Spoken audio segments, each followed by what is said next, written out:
प्रवज्जा ही समाधान। सेनापति ने कहा, तुम्हारा सुझाव स्वीकार करना कठिन है, क्योंकि यदि तुम स्वेच्छा से भी मृत्यु अथवा देश निकाला स्वीकार करोगे तो भी कौशल राज को इसका अवश्य ही पता लग जाएगा और वह निश्चयपूर्वक इसी निष्कर्ष पर पहुंचेंगे कि शाक्य संघ ने ही दंड दिया है और तब वह शाक्य संघ के विरुद्ध कार्रवाई कर देंगे। यदि इसमें कठिनाई है तो मैं एक आसान उपाय सुझा सकता हूँ। सिद्धार्थ गौतम ने उत्तर दिया, मैं परिव्राजक बन देश छोड़कर जा सकता हूँ। यह भी एक प्रकार का देश निकाला ही तो है। सेनापति ने सोचा कि यह एक अच्छा समाधान है, किंतु उसे अभी भी संदेह था कि सिद्धार्थ इसे कार्य रूप में परिणत कर सकेगा।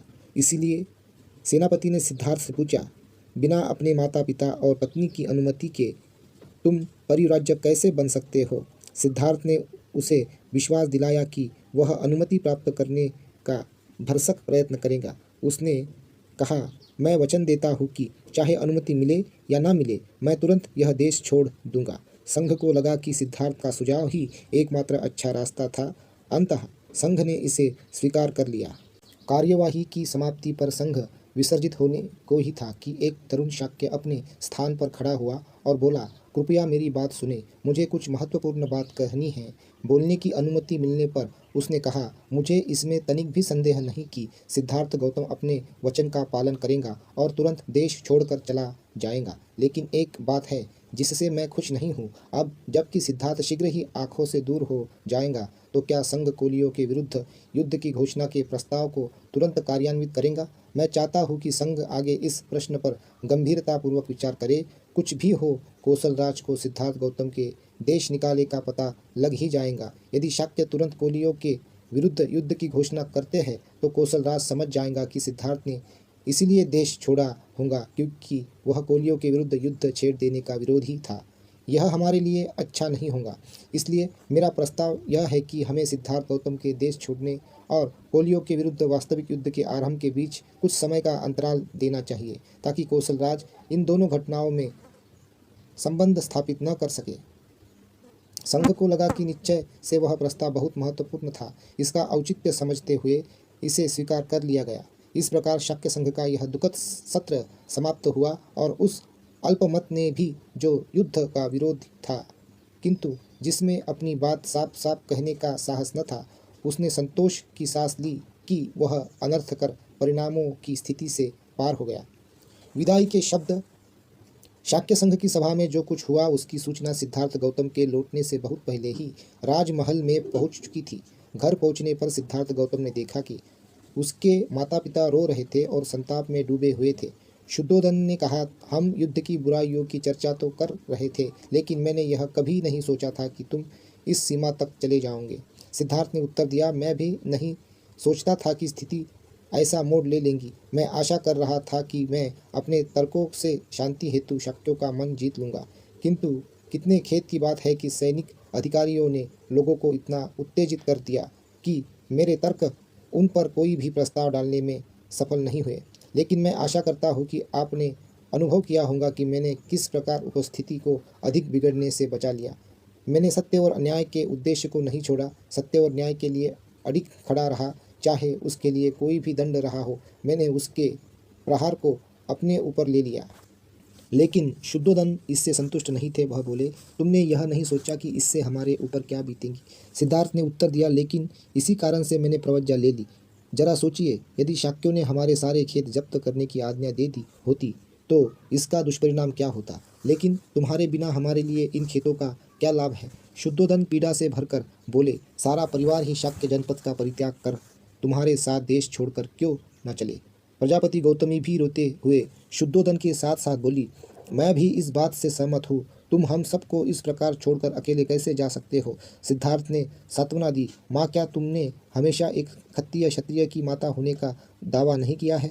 क्या ऐसा नहीं है? तब तो तुम्हें वीर होना चाहिए। इस प्रकार दुखी होना तुम्हें शोभा नहीं देता है। यदि मैं युद्ध भूमि में गया होता और वहाँ मारा जाता तो तुम क्या करती?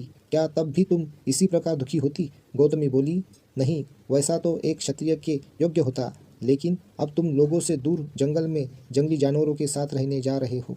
हम यहाँ कैसे शांति से रह सकते हैं? मैं कहती हूँ कि तुम हमें भी अपने साथ ले चलो। सिद्धार्थ ने प्रश्न किया, मैं तुम सबको कैसे साथ ले जा सकता हूँ? नंद अभी बच्चा है, मेरे पुत्र राहुल का अभी अभी जन्म हुआ है, क्या तुम इन्हें छोड़कर मेरे साथ जा सकती हो? गौतमी को संतोष न हुआ। उसने निवेदन किया, यह संभव है कि हम सब शाक्यों का देश छोड़कर कौशल राज के संरक्षण में रहने के लिए कौशल देश में चले जाए। सिद्धार्थ ने पूछा, लेकिन माँ, शाक्य क्या कहेंगे? क्या वे इसे देशद्रोह नहीं समझेंगे? इसके अतिरिक्त मैंने वचन दिया है कि मैं वाणी या कर्म से ऐसा कुछ नहीं करूँगा जिससे कि कौशल राज को मेरी प्रवज्ञा का यथार्थ कारण ज्ञात हो जाए। यह सही है कि मुझे अकेले जंगल में रहना होगा, लेकिन उत्तम क्या है, जंगल में रहना अथवा कोलियों के वध में भागीदार बनना? शुद्धोधन ने पूछा, लेकिन इतनी व्यग्रता क्यों? शाक्य संघ ने अभी कुछ समय के लिए लड़ाई को स्थगित कर दिया है। हो सकता है कि युद्ध कभी छिड़े ही ना। तुम अपनी प्रवज्ञा क्यों नहीं स्थगित कर देते? हो सकता है कि तुम्हारे यहाँ बने रहने के लिए शाक्य संघ से अनुमति प्राप्त करना संभव हो जाए। सिद्धार्थ को यह विचार सर्वथा नापसंद था, इसलिए उसने कहा, क्योंकि मैंने प्रवज्जित हो जाने का वचन दिया है, इसीलिए शाक्य संघ ने अभी कोलियों के विरुद्ध युद्ध छेड़ने का निर्णय स्थगित कर दिया है।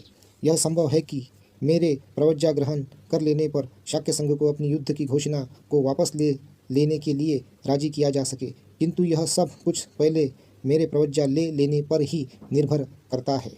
मैंने वचन दिया है कि और मुझे उसे अवश्य पूरा करना चाहिए। वचन उल्लंघन का परिणाम हमारे लिए और शांति दोनों के लिए बहुत गंभीर हो सकता है। माँ, अब मेरे मार्ग में बाधक न बनो, मुझे अपनी अनुमति और अपना आशीर्वाद दो। जो कुछ हो रहा है वह अच्छे के लिए ही है। गौतमी और शुद्धोधन दोनों मौन हो गए। तब सिद्धार्थ यशोधरा के कक्ष में पहुँचे। उसे देखकर सिद्धार्थ मौन खड़ा हो गया। वह समझ नहीं पा रहे थे कि अब क्या कहे और कैसे कहे। यशोधरा ने ही चुप्पी तोड़ते हुए कहा, कपिलवस्तु में शाक्य संघ की सभा में जो कुछ भी हुआ वह सब मैं सुन चुकी हूँ। सिद्धार्थ ने पूछा, यशोधरा, मुझे बताओ कि मेरे प्रवज्जित होने के निर्णय के बारे में तुम क्या सोचती हो? सिद्धार्थ समझते थे कि शायद यशोधरा हिम्मत हार जाएंगी, किंतु ऐसा कुछ भी नहीं हुआ। अपनी भावनाओं पर पूरा नियंत्रण रखते हुए उसने उत्तर दिया, यदि मैं ही तुम्हारी स्थिति में होती तो मैं भी इसके अतिरिक्त और क्या करती? निश्चय से मैं कोलियों के विरुद्ध छेड़े जाने वाले युद्ध के पक्ष में नहीं ही होती। तुम्हारा निर्णय उचित निर्णय है। मेरी सहमति और समर्थन तुम्हारे साथ है। मैं भी तुम्हारे साथ प्रवज्जित हो जाती। यदि मैं प्रवज्जित नहीं हो पा रही हूँ तो इसका एकमात्र कारण यही है कि अभी मुझे राहुल का पालन पोषण करना है। अच्छा होता यदि ऐसा न हुआ होता, लेकिन स्थिति का सामना करने के लिए साहसी और वीर होना चाहिए। तुम अपने माता पिता तथा पुत्र की चिंता न करो। मैं जब तक जीऊँगी उनकी देखभाल करती रहूँगी। अब मैं इतना ही चाहती हूँ कि जब तुम सभी निकट संबंधियों को छोड़कर प्रवज्जित होने जा रहे हो तो तुम किसी ऐसे नए जीवन पथ की खोज करो जो मानवता के लिए कल्याणकारी हो। सिद्धार्थ गौतम इस बात से बहुत प्रभावित हुए। इससे पहले उन्होंने कभी नहीं जाना था कि यशोधरा इतनी वीर, साहसी और उदार हृदय वाली स्त्री है, और वह कितना गौरवशाली है कि उसे यशोधरा जैसी पत्नी मिली। और समय ने दोनों को पृथक पृथक कर दिया। उसने उसे राहुल को लाने को कहा। उसने राहुल पर एक पिता की वात्सल्यपूर्ण दृष्टि डाली, फिर वह वहाँ से चला गया।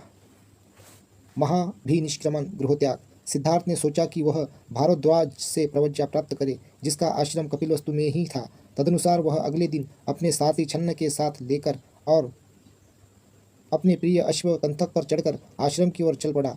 जैसे ही वह आश्रम के समीप पहुंचा, स्त्री और पुरुष द्वार पर एकत्र हो गए, मानो वे एक नए दूल्हे का स्वागत कर रहे हो। और जब वे उसके समीप आए, उनकी आंखें आश्चर्य से खुली रह गई थी और उन्होंने बंद कमल की तरह हाथ जोड़कर उसे नमस्कार किया। वे उसे घेर कर खड़े हो गए। उनके चित्त भाव विहल थे, जैसे कि वे अपने अपलक नेत्रों से उसका पान कर रहे हो और प्रेम के साथ पुष्पित हो रहे हो। कुछ स्त्रियों ने तो वास्तव में उसे कामदेव का प्रतिरूप समझा, क्योंकि वह अपने श्रेष्ठ लक्षणों तथा अलंकारों से सहज ही अलंकृत था। दूसरों ने उसकी शालीनता और तेजस्विता से समझा, जैसे कि अपनी अमृतमयी किरणों के साथ चंद्रमा पृथ्वी पर उतर आया हो। अन्य उसके सौंदर्य से मुग्ध हो मुंह खोले ऐसे खड़ी थी, मानो उसे निगल जाएंगी। वे एक दूसरे को देखकर लंबी लंबी सांस ले रही थी। इस प्रकार स्त्रियां केवल उसकी और एकटक देखे ही जा रही थी। न उनके मुंह में शब्द था, न चेहरे पर मुस्कुराहट। वे उसे घेरे हुए अवाक खड़ी थी और उसके प्रवज्जित होने के निर्णय पर विचार कर विस्मित हो रही थी। बहुत कठिनाई से वह उस भीड़ में से निकला और आश्रम के द्वार में प्रविष्ट हो गया। सिद्धार्थ नहीं चाहता था कि शुद्धोधन और प्रजापति गौतमी उपस्थित होकर उसकी प्रवज्जा को देखे, क्योंकि वह जानता था कि ऐसे समय में वे व्यथा से टूट जाएंगी। लेकिन उसकी जानकारी के बिना ही वे पहले से ही आश्रम में पहुंच चुके थे। जैसे ही उसने आश्रम के अहाते में प्रवेश किया, उसे वहां उपस्थित भीड़ में अपने माता पिता दिखाई दिए। अपने माता पिता को वह देखकर वह सर्वप्रथम उनके पास गए और उनका आशीर्वाद मांगा। वे इतने भाव विह्वल थे कि उनके मुंह से एक शब्द तक नहीं निकला। वे रोते ही रहे और उन्होंने उसे छाती से लगाया तथा आंसुओं से उसको नहला डाला। छंद ने कंथक को आश्रम में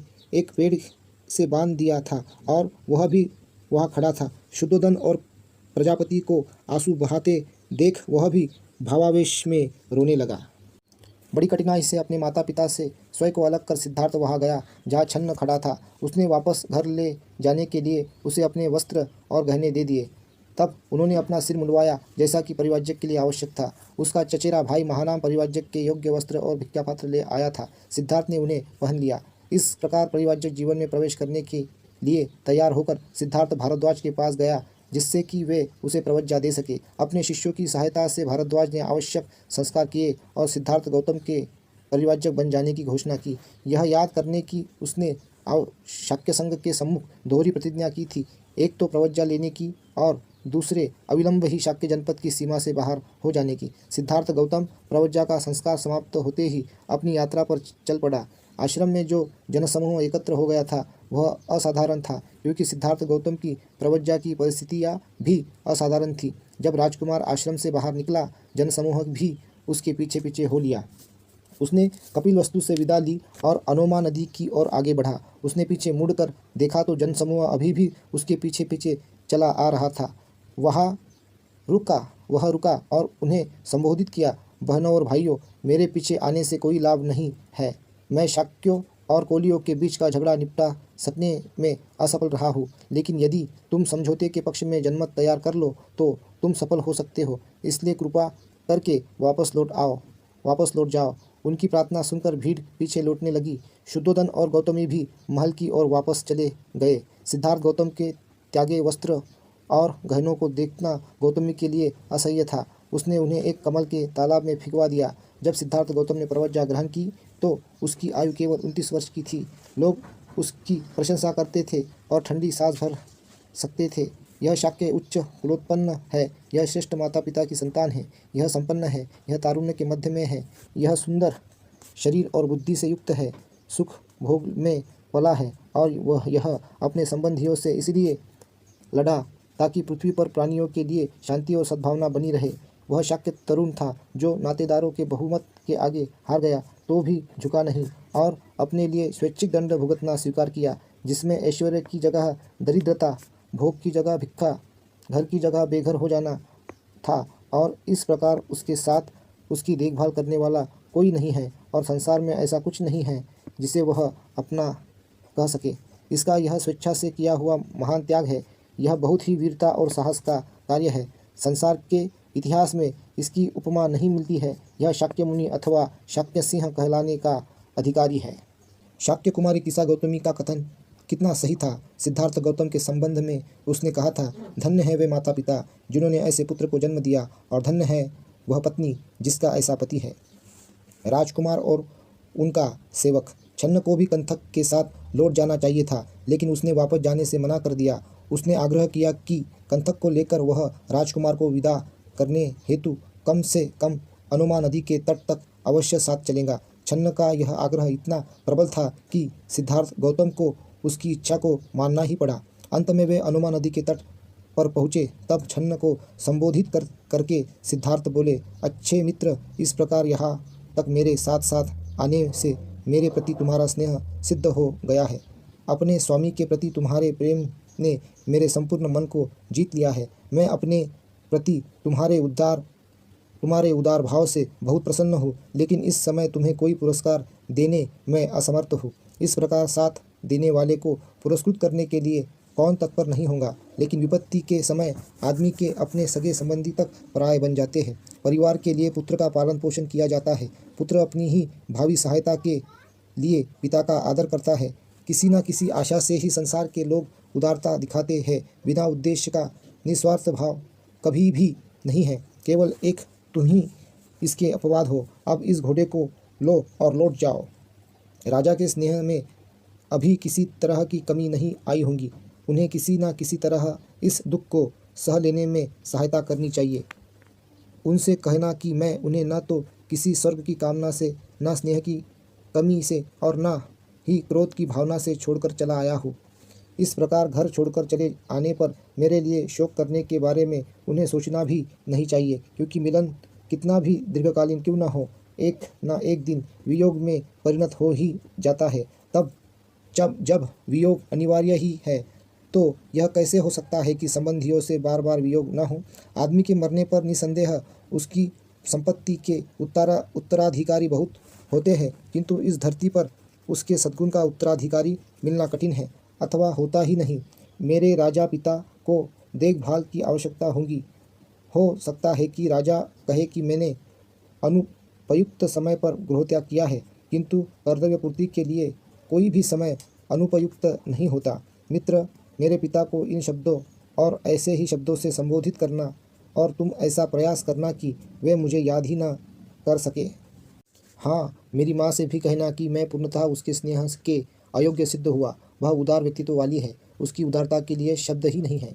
इन शब्दों को सुनकर दुख में डूबे छन्न ने भावावेश में हाथ जोड़कर रूंधे कंठ से कहा, स्वामी, यह देखकर कि आप अपने संबंधियों को वियोग दुख देकर जा रहे हैं, मेरा हृदय किसी नदी के कीचड़ में फंसे हुए हाथी के समान बैठा जा रहा है।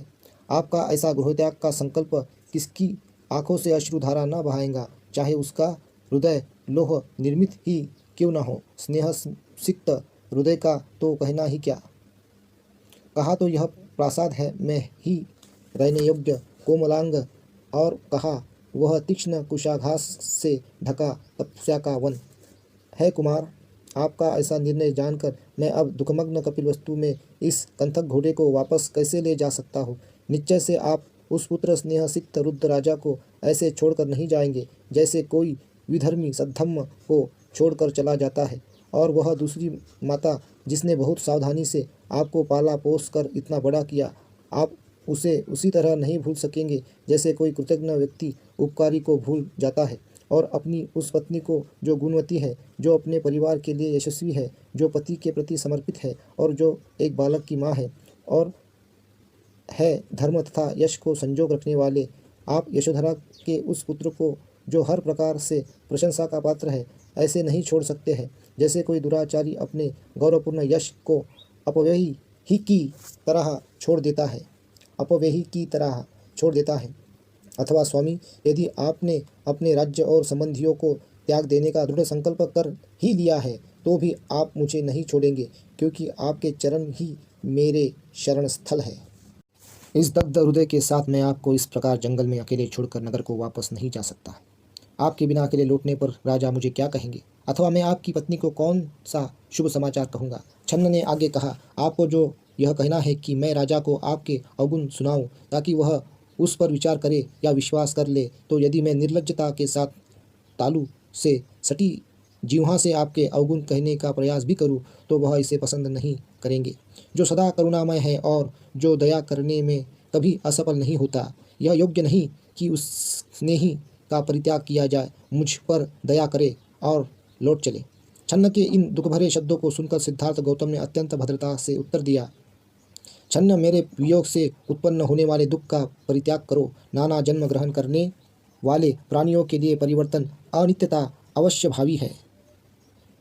यदि मैं स्नेह के कारण आज अपने संबंधियों का परित्याग नहीं भी करूं, तो भी एक न एक दिन मृत्यु हमें एक दूसरे का परित्याग करने के लिए विवश कर देंगी। मेरी जिस माँ ने मुझे इतना कष्ट और पीड़ा सहन करके जन्म दिया था, अब वह कहाँ है और मैं कहाँ हूँ। जैसे पक्षी बसेरे के लिए वृक्ष पर जाते हैं और बाद में उड़ जाते हैं, उसी प्रकार प्राणियों के मिलन का अंत अवश्य भावी है। जैसे बादल एकत्र होकर पुनः अलग अलग चले जाते हैं, ठीक इसी प्रकार मैं प्राणियों के मिलन और वियोग को समझता हूँ। और क्योंकि यह संसार इसी प्रकार परस्पर एक दूसरे की वंचना करता हुआ गतिमान है। इसीलिए मिलन के समय किसी भी चीज़ को अपना समझ लेना ठीक नहीं, क्योंकि वह तो विभीषिका है। क्योंकि यह ऐसा ही है, इसलिए है मित्र, शोक मत करो, बस चले जाओ। तुम्हारा स्नेह चिरकालिक है, अभी तो जाओ और बाद में लौट आना।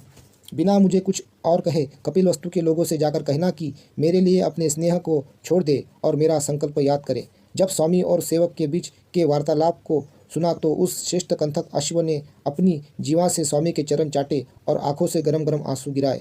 उस हाथ से जिसकी अंगुलियां झिल्ली से जुड़ी हुई थी और जिस हाथ पर मंगल स्वस्ति अंकित था, जिसकी हथेली अंदर की तरफ मुड़ी थी, गौतम ने उसे थपथपाया और एक मित्र की तरह संबोधित करते हुए कहा, कंथक, अश्रु मत बहा, सहन कर, तेरा परिश्रम शीघ्र ही फलीभूत होगा। जब छन्न ने देखा कि अब विदाई का समय आ गया है तो उसने तुरंत गौतम के वन्य वस्त्रों को नमन किया। तब कंथक और छन्न से विदा लेकर गौतम अपने मार्ग पर चल दिए। छन्न ने जब देखा कि उसके स्वामी राज्य का ध्यान किए बिना साधारण परिव्राजक वेश में वन को जा रहे थे तो वह सारथी अपने हाथ उठाकर जोर से विलाप करने लगा और जमीन पर गिर पड़ा। पीछे मुड़कर देखा तो वह एक बार फिर जोर जोर से रो पड़ा और उसने अपने हाथों से कंथक घोड़े का आलिंगन किया। निराश और विलाप करते हुए वह अपनी वापसी यात्रा पर चल पड़ा।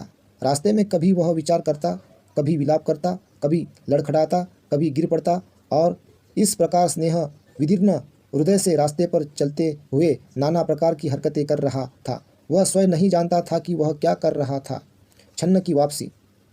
इस प्रकार जब उसका स्वामी वन में चला गया तो व्यथित छन्न ने मार्ग में अपने मन पर दुख का बोझ समाप्त करने का भरसक प्रयास किया। उसका दिल दुख से इतना भरा था कि जिस दूरी को वह पहले कंथक के साथ एक रात में पूरा कर लेता था, अब अपने स्वामी की अनुपस्थिति पर विचार करते हुए उसी दूरी को तय करने में उसने 8 दिन लगा दिए। कंथक वैसे तो अभी भी धैर्यपूर्वक चला जा रहा था, किंतु वह अत्यंत क्लांत था और उसका सारा उत्साह समाप्त हो गया था। यद्यपि वह अब भी अलंकारों से अलंकृत था, तो भी स्वामी की विदाई होने के कारण उसकी आभा समाप्त सी हो चुकी थी और जिस दिशा में उसका स्वामी गया था उधर घूम घूम कर बड़े ही शोक संतप्त स्वर में वह बार बार हिनहिनाता था। यद्यपि वह बहुत भूखा था तो भी उसने पहले की तरह रास्ते भर न घास चरी और न ही पानी पिया। अंत में धीरे धीरे दोनों कपिलवस्तु पहुँचे, जो सिद्धार्थ के चले जाने के कारण एकदम सुनी दिख रही थी। वे दोनों सशरीर तो नगर में पहुँचे, किंतु उनका मन उनके पास नहीं था। जलाशय पद्म पुष्पित थे, वृक्ष फूलों से लदे हुए थे, किंतु नागरिकों के हृदय प्रसन्न नहीं थे। तेज विहीन आंखों से अश्रु लिए हुए जब उन लोगों ने कपिलवस्तु में प्रवेश किया तो उन्हें सारा नगर शोक में डूबा हुआ प्रतीत हो रहा था। जब लोगों ने सुना कि शाक्य जाति के उस गौरव को बिना साथ लाए ही वे दोनों थके हुए अकेले लौट आए हैं तो लोग आंसू बहाने लगे। रोष से उन्मत्त हुए लोग छन्न का पीछा कर रहे थे और आंसू बहाते हुए चिल्ला रहे थे, राजा का बेटा वश और राज्य का गौरव राजकुमार कहाँ है? उसके बिना यह नगर एक जंगल है और जिस जंगल में वह है वह जंगल ही नगर है। सिद्धार्थ विहीन नगर का हमारे लिए कोई आकर्षण नहीं। तब स्त्रियां खिड़कियों की पंक्तियों पर आकर खड़ी हो गई और एक दूसरे को कह रही थी, राजकुमार लौट आए हैं। लेकिन जब उन्होंने देखा कि घोड़े की पीठ खाली है तो उन्होंने खिड़कियां फिर से बंद कर ली और जोर जोर से विलाप करने लगी। शोक में डूबा परिवार। शुद्धोदन के परिवार के लोग बहुत उत्सुकता से इस आशा में प्रतीक्षा कर रहे थे कि संभव है छन्न सिद्धार्थ को समझा बुझाकर वापस लाने में सफल हो जाए। राजकीय अस्तबल में प्रवेश करते ही कंथक बड़े जोर से हिनहिनाया। इस प्रकार उसने महल के लोगों को अपना दुख बता दिया। जो लोग राजमहल के भीतर भाग के पड़ोसी में थे उन्होंने सोचा क्योंकि कंथक हिनहिना रहा है इसीलिए राजकुमार वापस आ गया होगा, और वे स्त्रियां जो दुख के मारे होश हवास भुलाए बैठी थी अब प्रसन्नता के मारे राजकुमार को देखने की आशा में बड़ी तेजी से महल से बाहर आई। लेकिन उन्हें निराशा हुई क्योंकि कंथक तो बिना राजकुमार के ही आया था। स्वयं का सारा समय त्याग। गौतमी चिल्लाई। वह बेहोश हो गई और जोर जोर से रोती हुई कहने लगी, जिसके लंबे लंबे बाहु है, जिसकी सिंह समान चाल है, जिसकी ऋषभ जैसी आंखें हैं, जो स्वर्ण समान सुंदर है, जिसका वक्ष स्थल खूब चौड़ा है, जिसका स्वर मेघ गर्जन के समान गंभीर है, क्या ऐसे शूरवीर को किसी आश्रम में रहना चाहिए? यह यथार्थ में महत्वहीन वसुंधरा है, क्योंकि वह उदार आचरण वाला सद्गुणी हमें छोड़ कर चला गया है। उसके 2 कोमल पैरों की अंगुलियां के बीच में सुंदर जाली है, जिनके गिट्ठे नीले कमल की तरह कोमल और आच्छादित है, जिनके बीच चक्र चिन्ह अंकित है। वह वन की पगडंडी की कठोर भूमि पर कैसे चल सकेगा? वह शरीर जो महल की छत पर बैठने या आराम करने के योग्य है, जो मूल्यवान वेशभूषा तथा चंदन आदि के लेप से अलंकृत रहने योग्य है, वह मानव काया उन जंगलों में कैसे रहेंगी जहाँ शीत उष्णता और वर्षा का प्रकोप है, जिसे अपने कुल, शील, शौर्य, बल, पावन, विद्या, सौंदर्य और तारुण्य का गौरव था, जो हमेशा देने के लिए ही तत्पर था, लेने के लिए नहीं। वह किस प्रकार दूसरों से भिक्षा मांग सकेगा, जो स्वच्छ बेदाग सुनहरी शैया पर सोता था और जिसे रात्रि में मधुर वाद्य संगीत से उठाया जाता था? वह मेरा तपस्वी अब केवल एक वस्त्र बिछाकर कठोर पृथ्वी पर कैसे सो पाएगा? इस प्रकार के दयनीय विलाप को सुनकर स्त्रियां परस्पर एक दूसरे को गले लगाकर नेत्रों से अश्रु बहाने लगी, जैसे कि हिलाने पर लताएं फूलों से मधु गिराती है। यह भूलकर कि उसने उसे सहर्ष जाने की अनुमति दे दी थी कि कर्तव्य विमूढ़ यशोधरा भी सुध बुध खोकर भूमि पर गिर पड़ी। मुझ जैसे कर्तव्यपरायण धर्मपत्नी को वह कैसे छोड़ गए? वह मुझे विधवा बना गए। वह अपनी धर्मपत्नी को अपने नए जीवन का संगी साथी बना सकते थे। मुझे स्वर्ग की कामना नहीं है। मेरी एक ही इच्छा रही है कि मेरा पति मुझे इस लोक एवं परलोक में कभी न छोड़े। यदि मैं विशाल नेत्रों और आभायुक्त मुस्कुराहट वाले उनके तेजस्वी मुख की और देखने के योग्य नहीं हूँ, तो क्या यह चेहरा राहुल भी अपने पिता की गोद में लेटने का अधिकारी नहीं है? खेद है कि उस वीर के कोमल सौंदर्य के भीतर इतना कठोर हृदय है, जो दया रहित निर्दयी है। कौन ऐसा है जो शत्रु को भी अपनी तोतली बोली से मुग्ध कर लेने वाले इस प्रकार के बच्चे तक को स्वेच्छा से छोड़कर चला जाए? मेरा हृदय भी यथार्थ में अत्यंत कठोर है, शायद पत्थर का बना हुआ अथवा लोह निर्मित है, जो अपने प्रसन्नता योग्य तेजस्वी स्वामी के वनगमन पर अनाथवत छोड़कर चले जाने पर भी विदीर्ण नहीं हुआ। लेकिन मैं क्या करूं? मेरा दुख मेरे लिए असह्य है। इस प्रकार अपने होश हवास गवाकर यशोधरा जोर जोर से रो पड़ी। यद्यपि स्वभाव से वह बहुत धैर्यवान थी, लेकिन अब दारुण दुख में वह अपना धैर्य खो बैठी थी। इस प्रकार जमीन पर पड़ी यशोधरा को दुख के मारे अपने होश हवास गवाए देखकर और उसका करुण विलाप सुनकर सभी स्त्रियां भी चिल्ला चिल्ला कर रोने लगी। उनके चेहरों से आंसुओं की धाराएं ऐसे बहने लगी जैसे कमरों से गिरकर वर्षा का पानी बहता है। छन्न और कंथक दोनों के वापस चले आने का समाचार जानकर और अपने पुत्र के दृढ़ संकल्प की बात सुनकर शुद्धोदन दुख से आहत हो गए। अपने सेवकों द्वारा सहारा देने पर अपने पुत्र के वियोग से संतप्त शुद्धोदन ने अश्रुपूरित नयनों से घोड़े की ओर देखा और फिर वह जमीन पर गिर पड़ा और जोर जोर से विलाप करने लगा। तब शुद्धोदन उठा और अपने मंदिर में गया, प्रार्थना की और मांगलिक अनुष्ठान किए और अपने पुत्र के सकुशल लौट आने के लिए उसने कई मन्नतें मांगी। इस प्रकार शुद्धोदन, गौतमी और यशोधरा यह कहते हुए अपने दिन बिताने लगे, हे देव, कितने समय के बाद हम फिर उसे देख सकेंगे।